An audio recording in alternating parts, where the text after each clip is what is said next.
आज अपन बात अब करने वाले हैं कॉन्स के ट्रीटमेंट के बारे में। मैं 100% श्योर हूं कि आज की इस स्टडी के बाद में आप सब लोगों से कॉन्स और कैलोसिटीज जो है वो आसानी से ठीक हो जाएगी।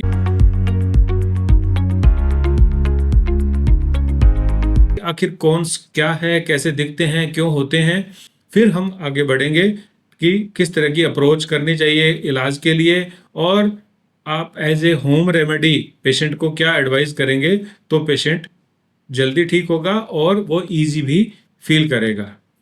तो कॉन्स को कैलस भी कहते हैं। ठीक है, कॉन्स एंड कैलस जो है ये दोनों ही थिकनेस ऑफ स्किन है, हार्डनिंग ऑफ स्किन है, जो कि फ्रिक्शन या प्रेशर से कॉज होती है। अगर हम पैथोलॉजिकली कहें तो this is merely hyper keratosis. ठीक है, टाइप ऑफ स्किन उस एरिया की चेंज हो जाती है, वहां पे जो ये केरेटोसिस हो जाएगा तो localised hardness of the skin हो जाएगी। यहाँ पे दो वर्ड्स हैं, कॉन्स हैं और कैलस है। इन दोनों में डिफरेंस है। डिफरेंस क्या है? कॉन्स जो है वो टिपिकली स्मॉल होते हैं और बिटवीन टोज या कहीं भी ऐसे पॉइंटेड प्रेशर वाले जगह पे डेवलप होते हैं और ये मोस्टली ज़्यादा पेनफुल होते हैं। ओके, जबकि जो कैलस है वो लार्जर होते हैं, मोर डिफ्यूज होते हैं, ज़्यादा एरिया में होते हैं और डेवलप करेंगे कहाँ पे?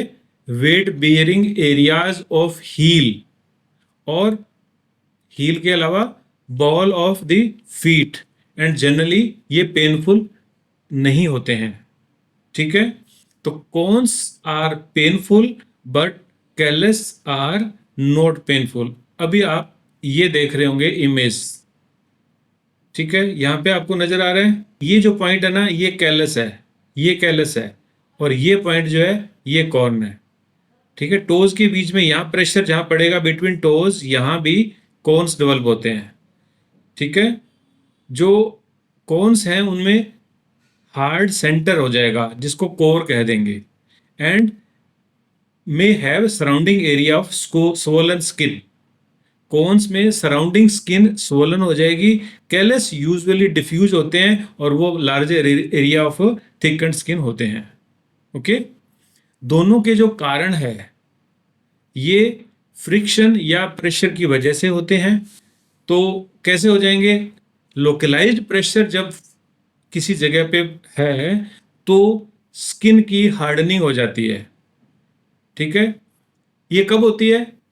ये या तो शूज उसके अच्छे से फिट नहीं है तब हो जाएगा, या कहीं लगातार एक तरह का ही प्रेशर आ रहा है तब हो जाएगा। कुछ बोनी प्रोमिनेंसेस बॉडी के, जैसे मान लो सोल्स में या फिंगर्स में या कहीं भी बोनी प्रोमिनेंसेज होते हैं जहां पे प्रेशर पॉइंट बन गया, वहां पे ये डेवलप हो जाते हैं। अगर पेशेंट ओबीज है तो उसके होने के चांसेस ज्यादा हो गए। ओके, तो प्रेशर एक मेन कॉज निकल के आया है और फ्रिक्शन इसका ट्रिगरिंग फैक्टर हो गया। और प्रेशर ज्यादा कब हो जाएगा? जब पर्सन ओबीज है। उसको 60 केजी का प्रेशर पड़ना चाहिए था, उसको 80 केजी का पड़ रहा है, 80 केजी का पड़ना चाहिए था, उसको 110 का पड़ रहा है, तो chances of friction and pressure उसको एनहांस हो गए। पेशेंट अगर डायबिटिक है या पेशेंट को कोई सर्कुलेटरी प्रॉब्लम्स हैं तो इनको होने के चांसेस ज्यादा हो जाएंगे। ओके,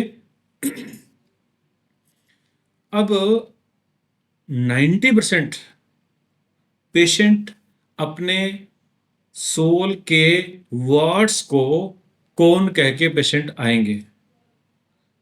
ध्यान से सुनो, प्लांटर वार्ड्स जो है ये इसका मेन डिफरेंशिएटिंग डिजीज है, जिससे कंफ्यूजिंग स्टेट पैदा होती है। पेशेंट बोलेगा हमें कि मुझे पैर में कॉर्न है, लेकिन होता क्या है, वो मोस्टली वार्ड्स होते हैं।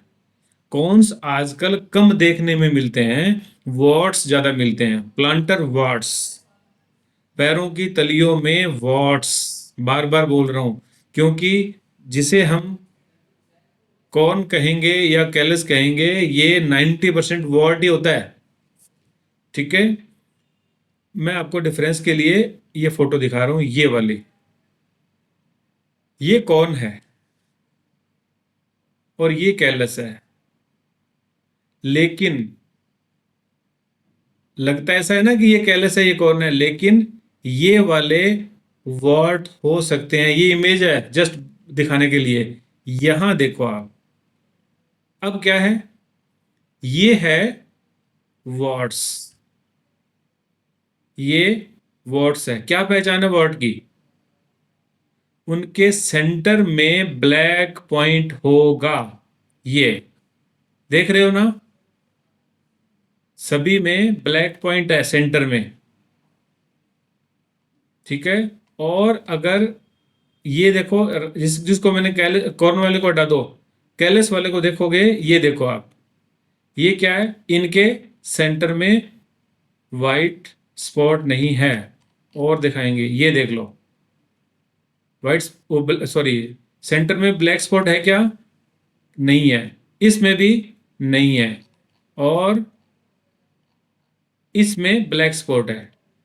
तो जिसके सेंटर में ब्लैक स्पॉट होगा वो है वाट, यानी कि प्लांटर वाट।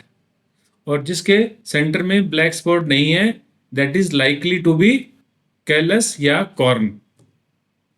दूसरा एक इसका टेस्ट होता है जिसको प्रेशर एंड स्क्वीज टेस्ट कहते हैं। क्या कहते हैं? Pressure and squeeze test. Pressure का मतलब हो गया कि उस एरिया को फिंगर से ऐसे दबाना है, या टो से, या अपने टो से तो क्या, थंब से या फिंगर से यूं प्रेशर देना है। ये हो गया प्रेशर। स्क्वीज क्या हो गया? ऐसे स्क्वीज करना है, ऐसे निचोड़ना है उसको, स्क्वीज करना है। ये हो गया प्रेशर एंड स्क्वीज टेस्ट। अब इसकी फाइंडिंग में क्या मिलेगा? अगर वॉट है तो स्क्वीज करने से पेन करेगा, वॉट है तो स्क्वीज करने से पेन करेगा, कोन को स्क्वीज करने से पेन नहीं होगा। जबकि कोन को प्रेशर देने से पेन होगा, वॉट को प्रेशर देने से पेन नहीं होगा। क्लियर होगी बात? ये हो गया pressure and squeeze test. Repeat कर रहा हूं, अगर प्रेशर दिया तो कॉर्न को पेन होगा, स्क्वीज किया तो वर्ड को पेन होगा। क्लियर है? आज के बाद में आप कभी ये मिस्टेक मत करना। पेशेंट चाहे जो बोले, पेशेंट चाहे जो बोले, आपको अपना सही डायग्नोसिस बताना है, क्योंकि डायग्नोसिस मेक सेंस। आप अगर कहोगे नहीं ये आपको कॉर्न नहीं है, ये प्लांटर वार्ट है, इसको प्लांटर वार्ट कहेंगे, तो पेशेंट ज़्यादा कन्विंस होगा। फिर आप उसको ये स्क्वीज एंड प्रेशर टेस्ट जब बता देंगे, तब एकदम से उसको लगेगा यस, डॉक्टर को मालूम तो है। ठीक है, अब जहां तक सवाल है कि ट्रीटमेंट का, तो ट्रीटमेंट से पहले अपन बात करते हैं होम केयर की, कि पेशेंट को हल्का रिलीफ मिले। हमेशा इन चीज़ों का ध्यान रखो। जो होम केयर्स हैं या जो पेशेंट की मैनेजमेंट पार्ट ऑफ डिजीज़ है, ये आपका स्ट्रोंग होना चाहिए। ये स्ट्रोंग होने से पेशेंट कन्विंस्ड रहता है, उसको लगता है कि डॉक्टर को सब मालूम है। केवल दवाई देने से ठीक है इलाज होता है, लेकिन ये सब करने से भी पेशेंट अच्छा फील करता है, वो बिजी भी हो जाता है। रिलीफ तो मिलता ही है ऑफ कोर्स। ठीक है, तो क्या क्या करेंगे? पेशेंट को बोलेंगे कि गर्म पानी में पैरों को सोक करेगा। ठीक है, हल्का सा वाटर, अगर सोप भी होगा, साबुन का पानी होगा, तो थोड़ा और अच्छा लगेगा। ठीक है, और पेशेंट को कुछ मॉइस्चराइजिंग क्रीम जो है ना वो अप्लाई करनी चाहिए।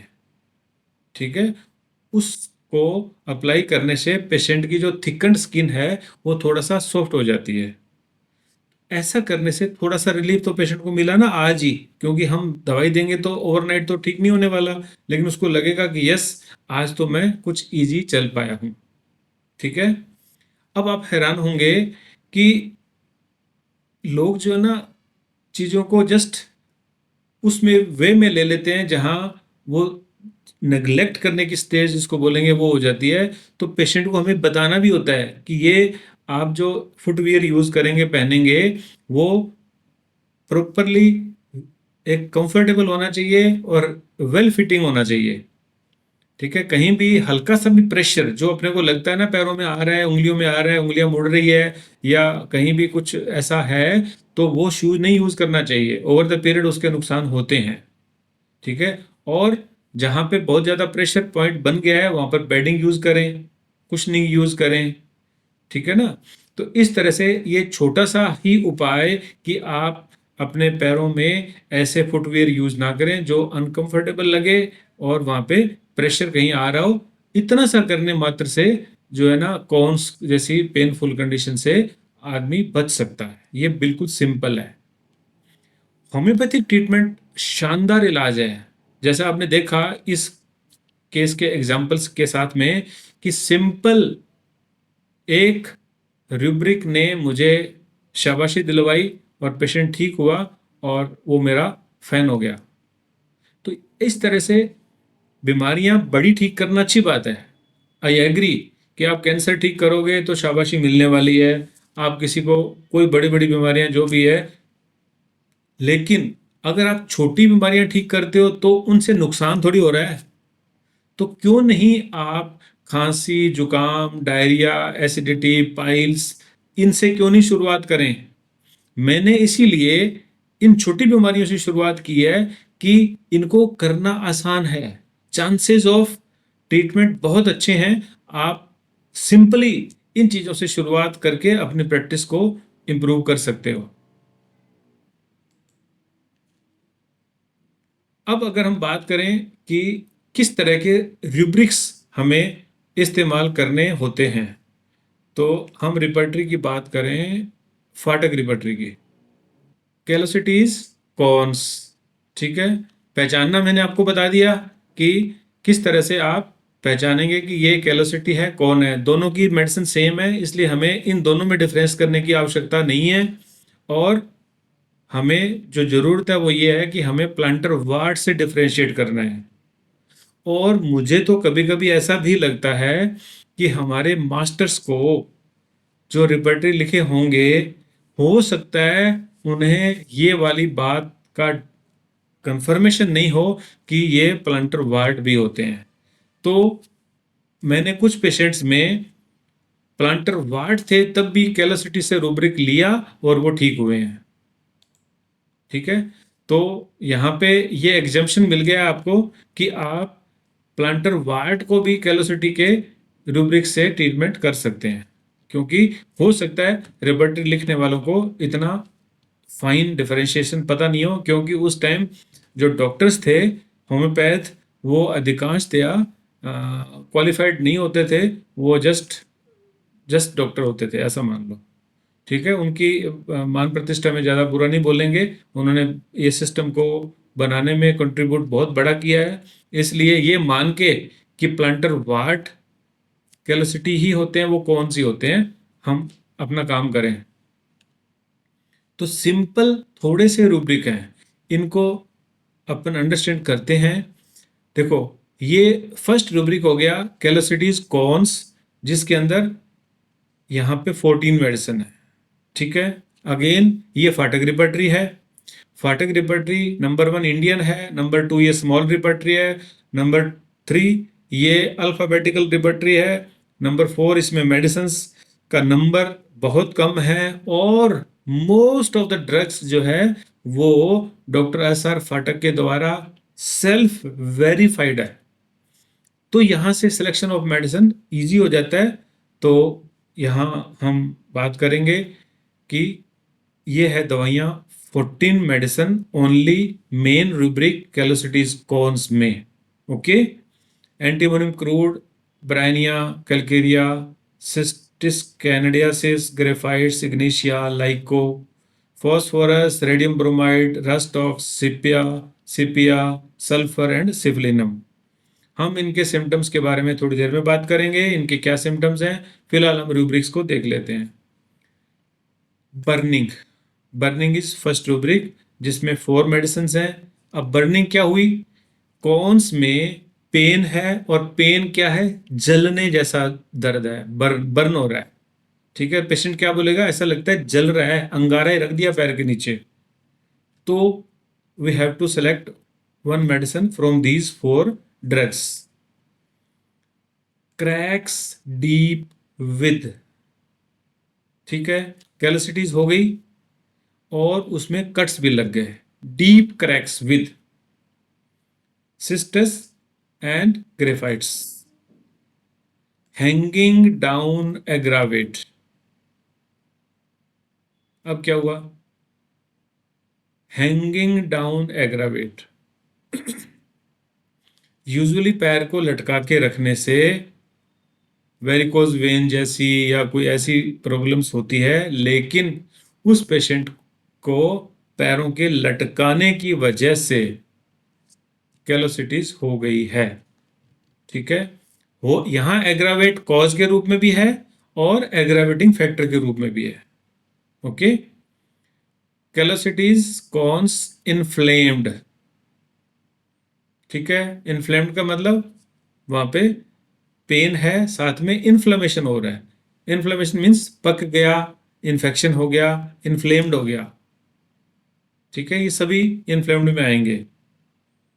ठीक है, तो पस बनने से पहले भी अगर रेडनेस है, हीट है, सेंसिटिव टू टच है, जो 5 साइंस ऑफ इन्फ्लेमेशन अगर वहां पे मिल रहे हैं, तब हम ले लेंगे कैलोसिटीज इन्फ्लेम्ड। और एडवांस हो गया है तब भी यही रूब्रिक रहेगा। ओके, यानी कि पस फॉर्म हो गई है उसके अराउंड, तब भी यही रूब्रिक रहेगा। Next is painful. पेनफुल यानी कि कॉन्स में पेन हो रहा है। कब हो रहा है, कैसे हो रहा है, क्या हो रहा है, नहीं, दर्द वाले कॉन्स हैं तो मोस्टली पेनफुल ही कॉन्स होते हैं। तो यहाँ पे जो ड्रग्स हैं ये इग्निशिया, लाइको, रेननकुलस और सल्फर ड्रग्स हैं। ठीक है, कॉन्स मोस्टली पेनफुल होते हैं, इसलिए हमें इस पेनफुल रूब्रिक पे अच्छे से बात करना जरूरी है। ठीक है, पेन कैसे भी हो रहा हो, कॉन्स हैं, पेन नहीं है, ये रूब्रिक नहीं होगा। पेन है तो यहाँ पे सिलेक्शन ऑफ मेडिसिन हमें इन 4 दवाइयों में से करनी है। ठीक है, इग्निशिया, लाइको एंड सल्फर। स्ट्रोंगली जब ओनली लेफ्ट साइड में पेन हो, मतलब लेफ्ट साइड सोल में कॉन्स हो और वो पेनफुल हो, तब हमने सल्फर देना है। इसका पेन बर्निंग वाला भी होता है, यहाँ बर्निंग में नहीं है लेकिन पेन प्रधान है, और सल्फर में बर्निंग भी होती है सोल में, ये अपन जानते हैं। ठीक है, तो sulphur is indicated when it is left sided, patient is hot and soles burn as a whole as well as they are painful, left sided.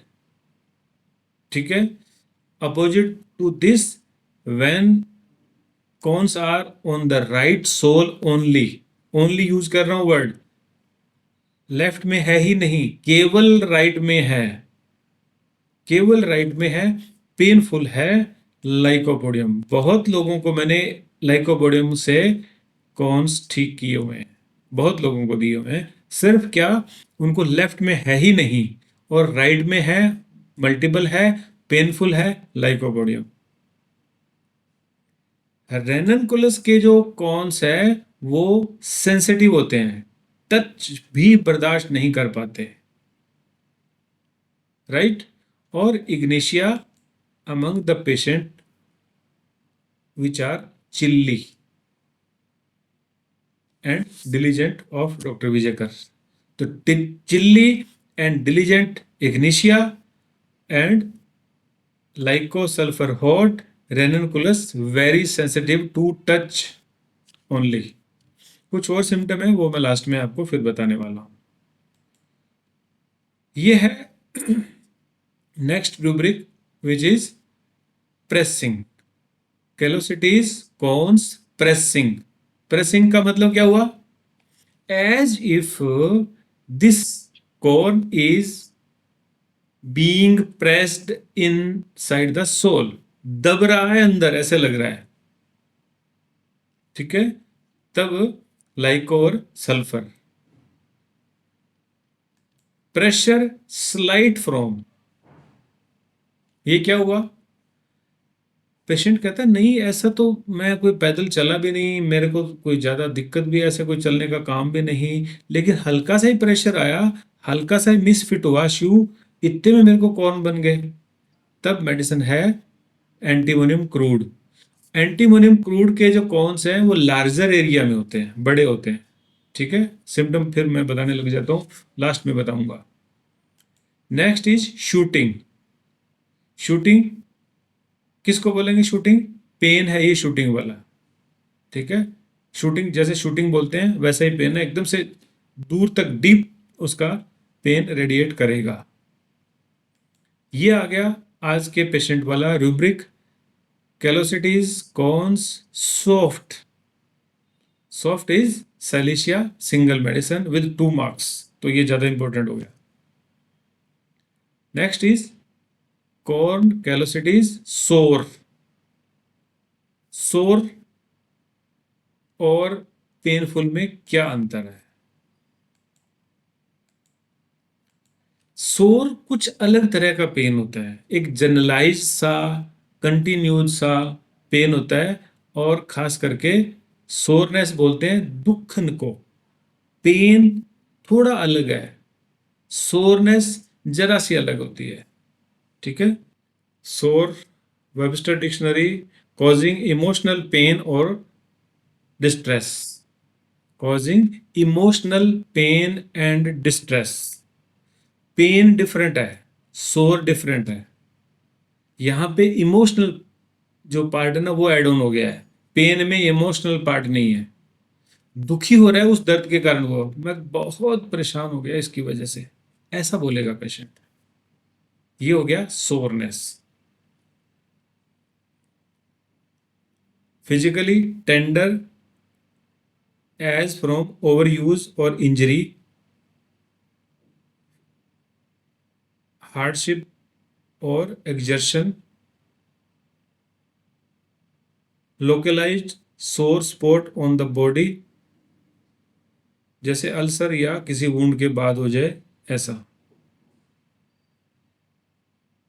तो सोर मैं और अच्छे से कभी आपको पेन्स बताऊंगा ना, तब बताऊंगा कि ये पेन्स कैसे होते हैं, सोर क्या होता है, बर्निंग क्या होता है, जो भी जो पेन के रिलेटेड जो रूब्रिक्स है ना उस पर काम किया जाना चाहिए, वो करेंगे। तो sore is something different than pain. ठीक है, आप भी इस पे और काम कर सकते हैं, डीप जाएंगे तो आपको फर्क नजर आएगा।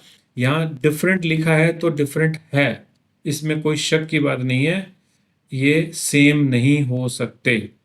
ओके, तो ये हो गया सोर। Next is stinging. स्टिंगिंग बोलते हैं डंक मारने को। मधुमक्खी का या कोई भी इंसेक्ट का जब वो जो स्टिंग होता है उससे होने वाला जो पेन है दैट इज स्टिंगिंग। सुई से अलग होता है, यहाँ पेन के साथ में एक अजीब सी झाल भी लगती है, बर्निंग भी होती है, poisonous effect of the sting होता है ना, इसलिए sting is different from the stitching या नीडल लाइक पेन। ओके, ये भी वो पेन का ही पार्ट हो गया। देखो ना, पेन अलग अलग है। Tearing, tearing is another rubric. Tearing क्या होता है? फाड़ना, कागज को फाड़ा, कपड़े को फाड़ा, स्किन को पकड़ के खींच के फाड़ा, ये है टीयर। ठीक है, उसको टीयरिंग पेन है। तो टीयरिंग है यानी कि फटने जैसा पेन है।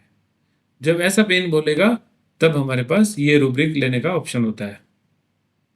ओके, तो ये सिंपल थोड़े से रूब्रिक हैं, 10-12। इनको अगर अपन अंडरस्टैंड कर लेते हैं तो अपने जो कॉल के पेशेंट्स हैं उनमें आप इसको पुट करके एक राइट मेडिसिन तक इजीली पहुंच सकते हो। तो ये हो गया। अब हम आगे बात करते हैं इसके थेरापेटिक्स के बारे में। ठीक है, तो सबसे पहले आर्निका। आर्निका के जो कॉन्स हैं वो बहुत ज़्यादा पेनफुल होते हैं, sensitive to pressure of shoes होते हैं, और अभी जो मैंने बताया वो है एनाटॉमिकली सिमेट्रिकल होना। आर्निका में एनाटॉमिकली सिमेट्रिकल प्रॉब्लम्स होती हैं, ये नोट किए जाने वाली बात है। ओके, सर पेनलेस है तो नहीं यूज करेंगे, फिर सिमेट्रिकल है तो भी? क्या? अगर पेनलेस है तो अर्निका फिर यूज नहीं करेंगे, सिमेट्रिकल कैसे होता है? बिल्कुल नहीं करेंगे, आर्निका में पेन होना जरूरी होता है। तो सर फिर पेनलेस सिमेट्रिकल में कोई अनदर मेडिसिन है क्या? पेनलेस, देखो आप अभी एक बार हो जाने दो, पूरा निकल के आ जाएगी चीजें। हाँ जी, ठीक है सर। वो हर पेशेंट जब आएगा तब आप उसको देखोगे, पहले से अगर पेशेंट आए तो बात करो, तो यूं तो हाइपोथेटिकल क्वेश्चन सर तो मैं बहुत हो खुद जाए। पेशेंट हूँ, मेरे पास है, मेरे खुद को है, सिमेट्रिकल है, बोल दो सिमेट्रिकल बोल है दो तो आर्निका, रीजन इन आर्निका, पेनलेस। आर्निका ले लो। पेन तो हो गए, फिर कॉर्न क्या हुए? अगर आपको नहीं कौन नहीं है सर, कैलोसिटीज है, मतलब कैलोसिटीज है, दोनों ऐसा बना हुआ है, कैलोसिटीज लाइंस है ना? बनी हुई है दोनों पैरों में। हाँ हाँ, ओके ओके, अंडरस्टैंड। देखो अगर कैलोसिटीज है और वो पेन नहीं कर रही है तो अपने शूज को बदलो, दवाई थोड़ी लेने की जरूरत हाँ है। वो तो बदलते हैं सर, वो तो हर हर मतलब बदलते रहते हैं साल 6 महीने में। हाँ तो वो आपके कुछ लूज पहनो उसको, या ऐसा शू पहनो हाँ जी। कि जहाँ पे प्रेशर ना पड़े। जरूरी नहीं है कि चीज़ों को दवाई से ठीक करना होता है। हाँ सर, वो काफी टाइम से क्रॉनिक है, बाकी ये शूज तो मैं चेंज कर ही रही हूँ कंटिन्यूअस, हाँ, अच्छी बात है। ट्राई करूंगी और कंफर्टेबल। हाँ ठीक है। मेरे ख्याल में एंड में पूछ लेते ज़्यादा अच्छा रहता। ये पर्सनल ओके पर्सनल बातें अपन, पर्सनल कोई डिस्कशन हो अपन कर ही सकते हैं ना कभी भी। तो यूं जनरल सब्जेक्ट के ऊपर क्वेश्चन हो, आप 1000 बार करो, अच्छा लगेगा, कोई दिक्कत नहीं है, ठीक है। तो अब हम आगे बढ़ते हैं, वो है कि इसके थेरापेटिक्स के बारे में। तो थेरापेटिक में सबसे पहली मेडिसिन हमने पढ़ ली आर्निका, ठीक है। आर्निका में सिमेट्रिकल जो है ना वो कौन से होते हैं, और they are very painful, sensitive to slightest pressure होते हैं, और शूज पहनेंगे तो पेशेंट को बहुत पेन इसमें फील होता है। Okay, next is antimonium crude. Antimonium crude जो है ना, ये कौन के लिए ऑलमोस्ट स्पेसिफिक मेडिसिन मानी जाती है, ठीक है। और अगर लार्जर एरिया पे है तब ये मेडिसिन बहुत इंपॉर्टेंट है, और नंबर भी लार्जर रहे, एरिया भी लार्जर रहे, ठीक है। तो ये है एंटीमोनियम क्रूड, जिसमें कॉन्स आर पॉइंटेड होते हैं, हार्ड टू टच होते हैं, और मोस्टली ओबीज लोगों में जब कॉन्स होते हैं तब ये एंटीमोनियम क्रूड मेडिसिन इंपॉर्टेंट होती है। Ferrum pic, ferrum picricum is used when antimonium crude fails in corn, और corns specially yellow in colour होते हैं, येलोइश रहेंगे इन देयर बेस। तो फेरम पिक के कॉर्न्स जो है ना येलोइश होते हैं व्हेन एंटीमोनियम क्रूड फेल्स।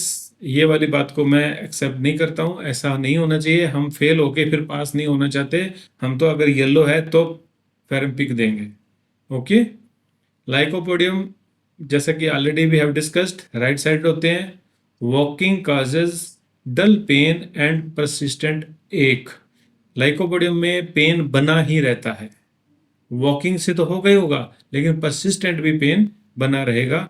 मैंने लाइकोपोडियम से काफ़ी पेशेंट्स ठीक किए हुए हैं, जब स्पेशली राइट साइड में ही कॉन्स होंगे, लेफ्ट में होंगे ही नहीं। Okay, radium bromide used when cones occur again and again। एक बार ठीक हुए फिर हो गए, एक बार ठीक हुए फिर हो गए। तो जब रियकरेंस रहेगी तब हम मेडिसिन देंगे रेडियम ब्रोमाइड। नाइट्रिक एसिड जब इन्फ्लेम्ड एंड अल्सरेटेड कॉन्स होंगे, ठीक है, inflamed and ulcerated corns, nitric acid. Ranunculus when very sensitive corns, as I told you जब मैं बता रहा था पेन वाले सेक्शन में, the ranunculus bulbosus is medicine when corns are very sensitive to touch, even हल्का सा छूने से ही उनको दर्द होता है, तब रेननकुलस मेडिसिन दी जाएगी। एंड जो आज के पेशेंट की मेडिसिन थी सैलिशिया, वो पे जो है ना corns are soft and icy cold feet, pus formation in the corns. तो इन्फ्लेम्ड भी हो गए और सॉफ्ट भी हो गए और पेशेंट के पैर ठंडे रहेंगे। अपोजिट टू दिस, जब पेशेंट के पैर गर्म रहे, बर्निंग रहे और स्वेट ज़्यादा हो, पेन भी बर्निंग काइंड ऑफ पेन रहे, तब मेडिसिन हो जाएगी सल्फर। एक्सरे मेडिसिन होती है जिसको हम हाई पोटेंसी 200 या 1 में देंगे जब कोन्स ठीक ही ना हो, despite slight improvement from any medicine. जैसे मान लो पेशेंट को हमने दे दी सैलिसिया, थोड़ा सा ठीक हुआ लेकिन जा नहीं रहा है, थोड़ा रिलीफ तो हो गया लेकिन जा नहीं रहा है। जब लंबा टाइम तक पेशेंट को दवाई देने के बाद भी ठीक नहीं हो तो हम एक्सरे मेडिसिन देंगे। और कोई भी मेडिसिन जब काम नहीं कर रही हो सही सिम्टम्स का सिलेक्ट करने के बावजूद भी, तब Wiesbaden is the medicine. Wiesbaden when other remedies fail हो जाए इंडिकेटेड होने पर भी, तब ये हम देंगे विशबार्डन।